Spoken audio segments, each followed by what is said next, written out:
तो हेलो का फिर स्वागत है आपका यूनिक एसकेटी बाय गुलफाम अली राजी में।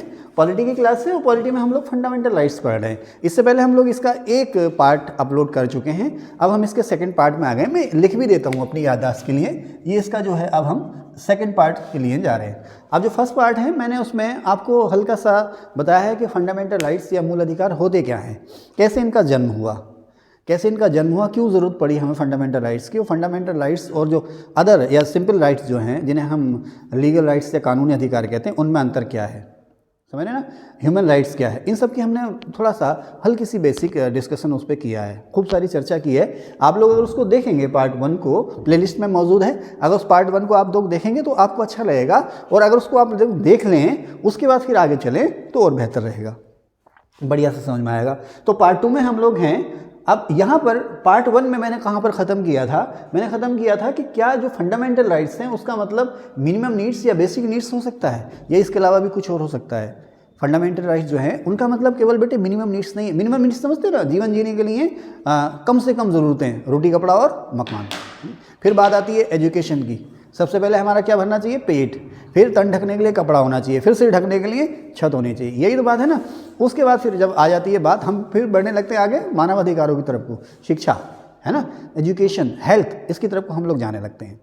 तो एजुकेशन हमारी मिनिमम नीड्स में शामिल नहीं हुआ करती थी, अब तो एजुकेशन भी हमारी मिनिमम नीड्स में शामिल है। मिनिमम नीड्स हमारे थे रोटी कपड़ा और मकान, तो केवल मिनिमम नीड्स को ही हम फंडामेंटल राइट्स नहीं कह सकते। हाँ, फंडामेंटल राइट्स के अंदर हैं केवल मिनिमम नीड्स, जिसका हम दूसरा नाम कहते हैं बेसिक नीड्स, वही केवल मूल अधिकार नहीं है। मूल अधिकार इससे भी आगे जाके हैं। जैसे आगे चले, जैसे मैंने लिखा एक्चुअली का मतलब दरअसल या वास्तव में।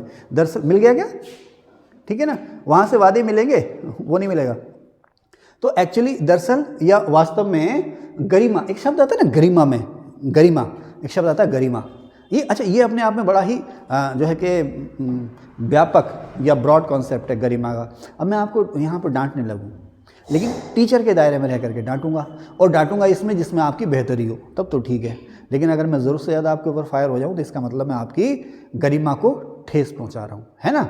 या अब जैसे मैं यहाँ पर खड़ा हूँ, है ना, मैं खड़ा हूँ, अब यहाँ पर मैं जो है जो अजीब किस्म के कपड़े पहन कर खड़ा हो जाऊँ, तो वो शिक्षक के पेशे की जो गरिमा है उसके खिलाफ हो जाएगा। अब जैसे हमारा भाई है, आज नहीं हो रहा है, नहीं तो अभी 7-8 दिन से देख रहा था, सामने हमारा बच्चा बैठा है, तो इनको आदत पड़ गई है ऐसे करते रहने की ना, तो ऐसे कर, आज नहीं कर रहे हैं, तो अगर मेरे सामने बैठ के ऐसे ऐसे करते रहते हैं तो वो एक शिक्षक की जो गरिमा है उसका उल्लंघन हो रहा है। अब जैसे देखो सामने बैठे हैं, तो अभी सर्दी खत्म हो गई, लेकिन फिर भी इन्होंने जैकेट में ऐसे हाथ डाल रखे हैं। कैसे बैठे हो क्लास में, है ना, हाँ, आराम से बैठो ना, हाँ, ये हो गई गरिमा, है ना, समझ रहे ना, गरिमा आप लोग समझते हैं। तो गरिमा में जीवन चाहिए हमें भाई। अगर हम कहीं काम कर रहे हैं ना, तो काम करने के फिक्स आवर्स, उसमें हमें, हम पर जुल्म ना हो, शोषण ना हो, हमें हमारी मेहनत के अनुसार, जो भी हमने उसको दिया उसके अनुसार हमें हमारा मेहनताना मिल जाना चाहिए, हमारा जो है कि हमारी मजदूरी मिल जानी चाहिए। अब भैया हम मंत्री हैं तो मंत्री के हिसाब से मजदूरी होगी, और हम जो है कि क्लरिकल स्टाफ में हैं तो क्लरिकल स्टाफ की तरह से ही हमारा जीवन जीने के लिए हमें पैसा मिलेगा, है ना। इसके अलावा अगर हम ट्रेन में जा रहे हैं और भूस की तरह भर दिए गए, उसमें गरिमा नहीं है ना, नहीं है ना, हाँ, भेड़ों की तरह हंका जा रहा तो गरिमा नहीं, समझ रहे ना। तो एक्चुअली गरिमा में जीवन, मूल अधिकार का मतलब गरिमा में जीवन भी है। और फिर आगे मैंने लिखा नाव, जैसे आप डेमोक्रेसी की बात करते हैं ना, डेमोक्रेसी का बेसिक मतलब क्या है, मैंने लिखा भी यहाँ पर, चुनने का और चुने जाने का सभी को अधिकार होना चाहिए। सभी को चुनने का अधिकार, यानी कि सभी को वोट देने का अधिकार है, और कोई भी इलेक्शन में खड़ा हो सकता है। उसके लिए वो अलग से नीड्स है कि भाई आपकी उम्र कम से कम इतनी होनी चाहिए, है ना। राष्ट्रपति बनने के लिए अधिकतम उम्र कितनी हो सकती है, इस उम्र से भारत में राष्ट्रपति बनने के लिए अधिकतम आयु सीमा क्या है जीशान, कितने साल, 32 साल अधिकतम ना, मैक्सिमम समझते हो ना, ज़्यादा से ज़्यादा 32 साल से ज़्यादा उम्र का राष्ट्रपति नहीं बन सकता। हाँ, तो मैक्सिमम कितनी उम्र चाहिए राष्ट्रपति बनने के लिए, हाँ, अधिक से अधिक 60 साल तक। आप बताओ पांडे जी, कोई एज लिमिट नहीं है। ये जितने भी राजनीतिक पद है ना, उसमें पर एज लिमिट नहीं है। 80, 90 साल, 92 साल की उम्र तक आप, है ना। अभी पता नहीं इंडोनेशिया, मलेशिया है शायद, वहाँ पर वो थे, वो रजीब नजाक पता नहीं क्या नाम था, उनको 94 साल की उम्र में प्रधानमंत्री बने थे, और युवाओं ने बनाया था उन्हें, है ना। हाँ, खैर, तो बेटे अपर एज लिमिट नहीं है, लेकिन मिनिमम एज लिमिट है।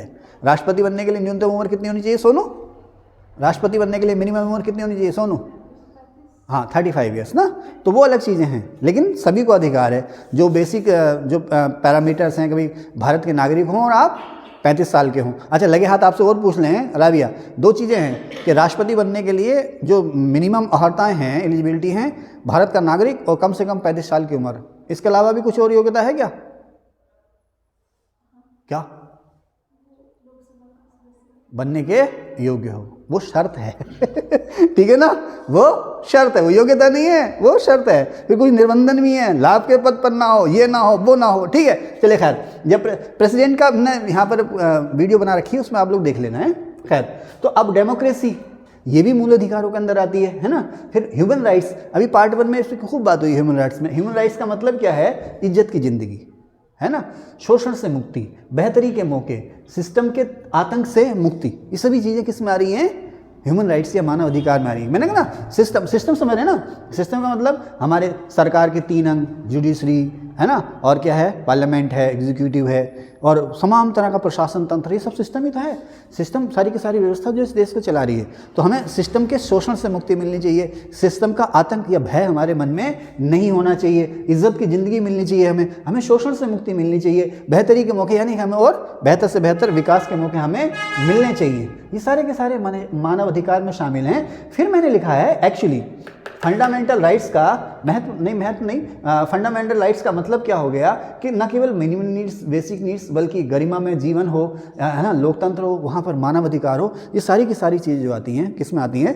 बुनियादी अधिकारों में आती हैं। ये हमें हमारे संविधान ने दिए हैं। समझ आ रहा गौरी मैम, है ना, ये हमें हमारे संविधान ने दिए हैं और ये हमसे छीने नहीं जा सकते विशेष परिस्थितियों के अलावा। फिर मैंने लिखा फंडामेंटल राइट्स का रोल या महत्व क्या है ना, इनकी इंपॉर्टेंस, इनका महत्व या इनका रोल क्या है। लगभग वही चीज़ें मैं यहाँ पर दोहराऊंगा। जैसे आप देखें ना, हमारे विकास के लिए, इंसान के विकास के लिए, आदमी के विकास के लिए फंडामेंटल राइट्स जो है वो ज़रूरी हैं। बेटा कोई कुछ पूछना चाह रहा है? कोई कुछ पूछना चाह रहा है? बात समझ आ रही है?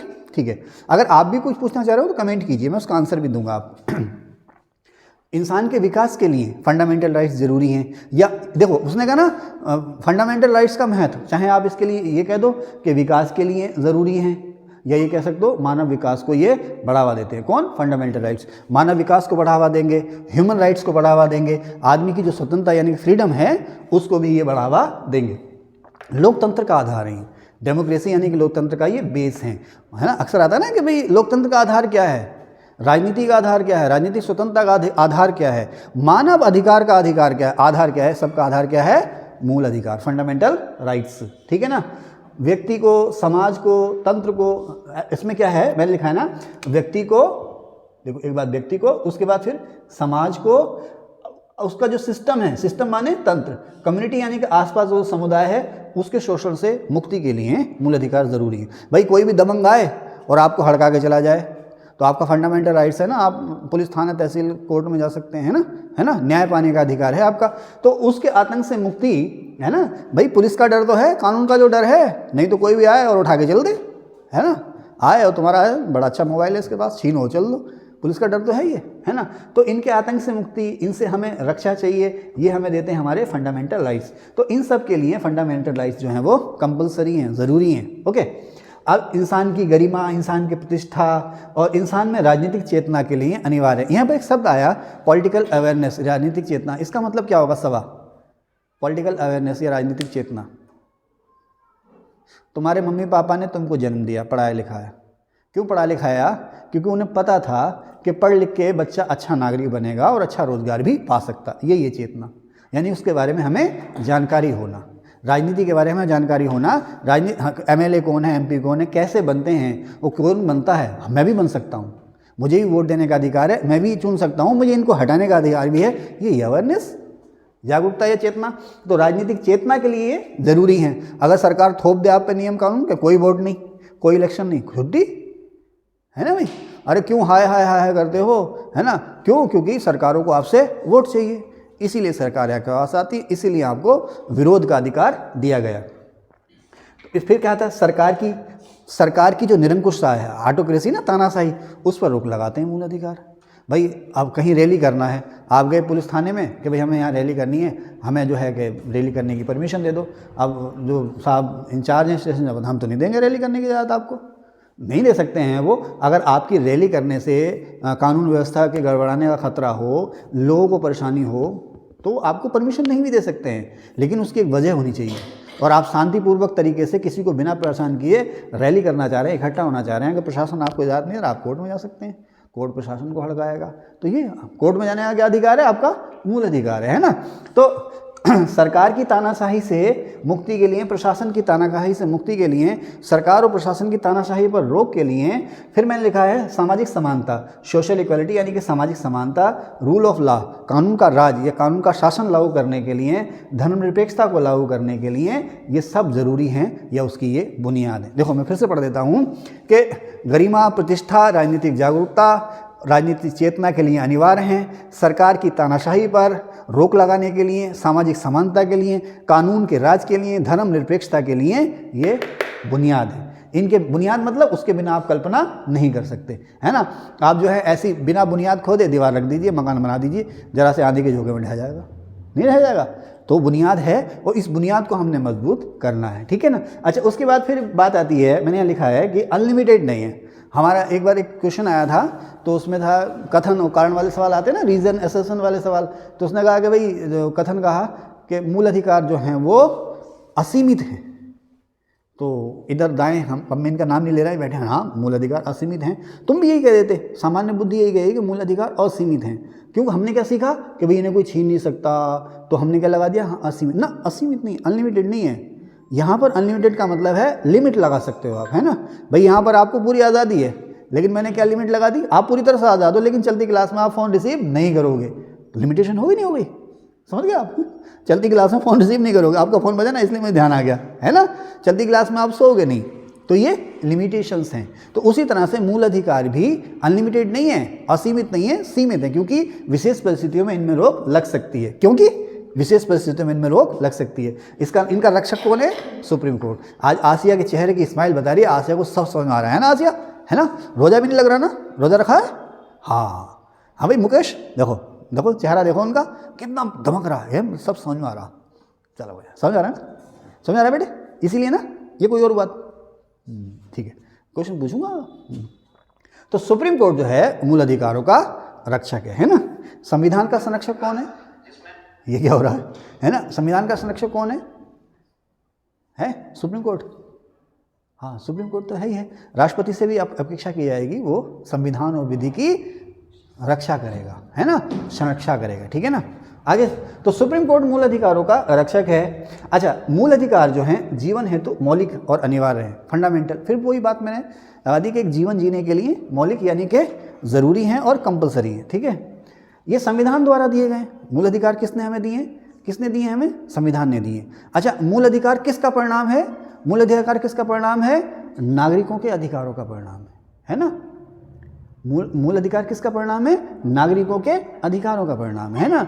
और ये हमें किसने दिए हैं? संविधान ने दिए हैं। हमें इसमें राज्य भी हस्तक्षेप नहीं कर सकता। अब जब हमने ये बात बोली है ना, राज्य भी इनमें हस्तक्षेप नहीं कर सकता, तो यहीं पर जब हम पूरा कॉन्सेप्ट नहीं समझते हैं ना, तो क्वेश्चन आता है कि क्या मूल अधिकार असीमित हैं? तो हम कहते हैं हाँ भाई मूल अधिकार असीमित हैं, क्योंकि यहाँ हमने क्या लिखा? राज्य भी इसमें हस्तक्षेप नहीं कर सकता, लेकिन वो सामान्य परिस्थितियों में, विशेष परिस्थितियों में राज्य इसमें हस्तक्षेप कर सकता। अभी बहुत लंबी कहानी इसमें बची हुई है कि आपातकाल में कौन से मूल अधिकार छीने जा सकते हैं, कौन से नहीं छीने जा सकते, कौन से किसी हाल में नहीं छीने जा सकते, कौन से अपने सिटीजन्स को हासिल हैं, कौन से सभी सिटीजन्स को, चाहे वो विदेशी नागरिक हों, उनको भी हासिल हैं। बहुत लंबी चौड़ी कहानियाँ हैं, चलते रहेंगे आगे।